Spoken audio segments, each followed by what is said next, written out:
తెలంగాణలో ఇంటర్మీడియట్ వార్షిక పరీక్షలు నేడు ప్రారంభమయ్యాయి. Telangana state board of intermediate education ఆధ్వర్యంలో రాష్ట్ర వ్యాప్తంగా మొత్తం 1495 పరీక్ష కేంద్రాల్లో సుమారు 9.97 లక్షల మంది విద్యార్థులు పరీక్షలకు హాజరవుతున్నారు. ఈరోజు మొదటి సంవత్సరం పరీక్షలు ప్రారంభం కాగా రేపటి నుండి రెండవ సంవత్సరం పరీక్షలు జరగనున్నాయి. మార్చి 18వ తేదీ వరకు ఈ పరీక్షలు కొనసాగనున్నాయి. పరీక్షల నిర్వహణలో ఎలాంటి అవకతవకలు చోటు చేసుకోకుండా ప్రతి కేంద్రంలో సీసీ కెమెరాల నిఘా ఏర్పాటు చేసి కట్టుదిట్టమైన భద్రతా చర్యలు చేపట్టారు. ప్రశ్నాపత్రాల రవాణా నుండి పంపిణీ వరకు ప్రత్యేక బృందాలు పర్యవేక్షణ కొనసాగిస్తున్నాయి.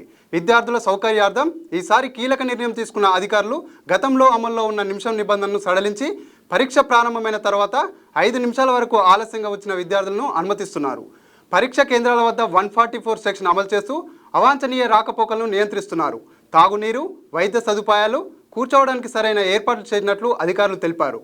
విద్యార్థులు సమయానికి ముందుగానే కేంద్రాలకు చేరుకొని హాల్ టికెట్, ఐడి కార్డు తీసుకురావాలని సూచించారు. లక్షలాది మంది విద్యార్థుల భవిష్యత్తును నిర్ణయించే ఈ కీలక పరీక్షలు ప్రశాంతంగా, పారదర్శకంగా పూర్తి కావాలని రాష్ట్ర ప్రజలు ఆకాంక్షిస్తున్నారు.